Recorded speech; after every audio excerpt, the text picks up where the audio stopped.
Okay, let's unpack this. Welcome back to the deep dive. Today, we are finishing our look at the mechanics of behavior change. We're really zeroing in on the third law. Make it easy. Yeah, and our mission today is to kind of get past this myth that it's all about willpower. Right. The sources we've looked at argue that what we do isn't really driven by, deep desire or motivation. It's just convenience. So we're going to explore the physics of how habits actually form, how reducing friction, or maybe adding it, is the real key. Exactly. And we're starting with an idea that, honestly, it flips the script on how most of us think about learning anything, the power of quantity over quality. This comes from that amazing experiment, right? The photography class. That's the one. Professor Jerry Yulesman at the University of Florida, he split his students into two groups for a whole semester. So group one was the quantity group. Yep. Their grade was based just on the sheer volume of photos they turned in. 100 photos got you an A, 90 got you a B. You get the idea. It was all about production. And group two. The quality group, they only had to produce one single photograph. Oh, just one. Just one. But to get an A, it had to be, a masterpiece, a nearly perfect image. So they spent the whole term theorizing, speculating about what makes a perfect photo. So what happened? I mean, you'd think the group focused on quality would produce the best work. You would think that, but no. At the end of the term, all the best photos, the highest quality ones, they all came from the quantity group. That's incredible. Why? It's the critical insight. The quantity group was just busy they're out there taking pictures, making mistakes, getting instant feedback in the darkroom, and then trying again. They were learning through, constant trial and error. Exactly. The quality group, though, they were almost paralyzed by this idea of perfection. They ended up with just one mediocre photo and a bunch of unproven theories. So you're saying all that time spent thinking and planning was actually a bad thing. That perfectly sets up the difference between motion and action. Precisely. This is, I think, one of the biggest hurdles for people. Motion is all the planning, the strategizing, the learning. It feels really productive. Like outlining 20 articles you're going to write or reading 5 diet books before you even start. Right. But motion doesn't actually produce an outcome. Action, on the other hand, is the behavior that delivers that outcome. It's actually writing the article. It's eating the healthy meal. So why do we get stuck in motion? It's a defense mechanism, really. It lets us feel like we're making progress without any of the risk of failure.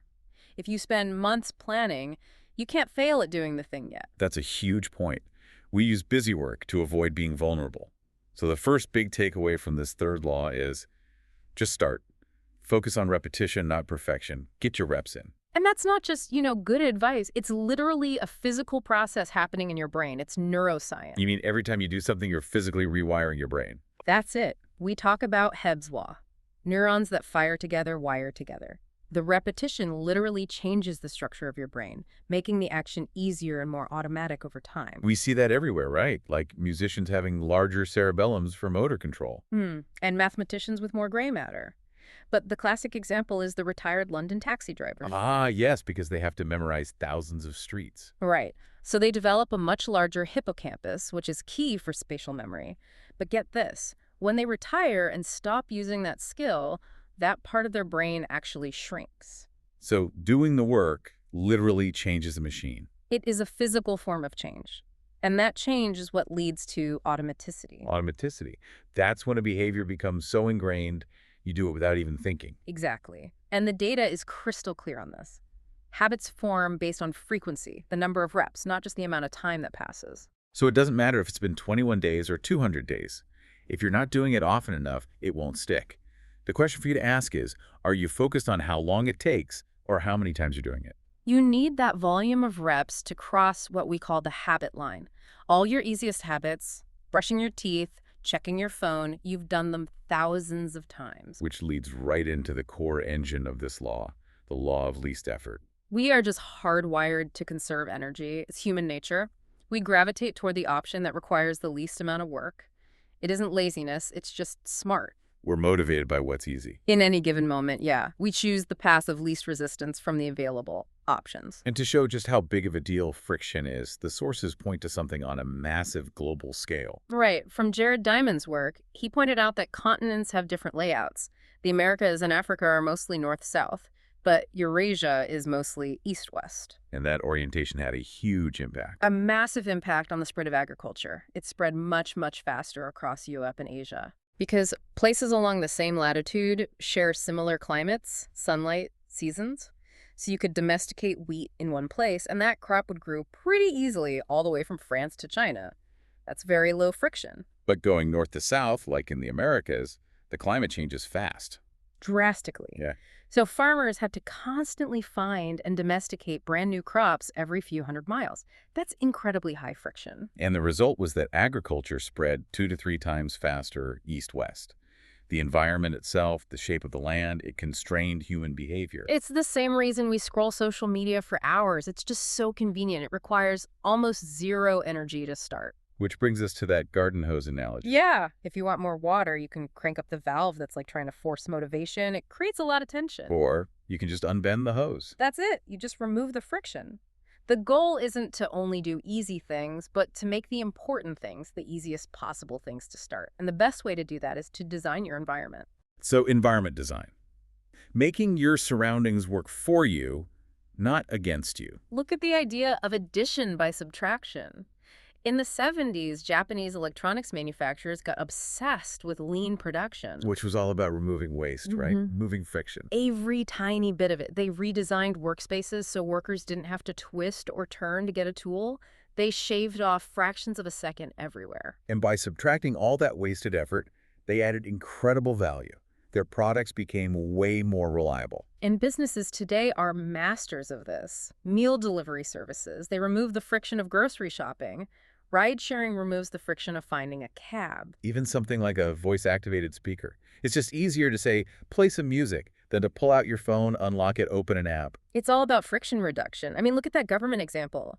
When the UK government wanted to get more people to pay their taxes on time, Instead of sending them to a landing page where they'd have to click again to find the form. they just linked directly to the form itself. They removed one single click. And the response rate went up by 4.2%. That's huge for such a tiny change. It is. It makes you think, what's the one click, the one tiny barrier you can remove from your own day? This is all about priming the environment, that idea of proactive laziness. I love that phrase. It comes from an IT developer, Oswald Knuckles.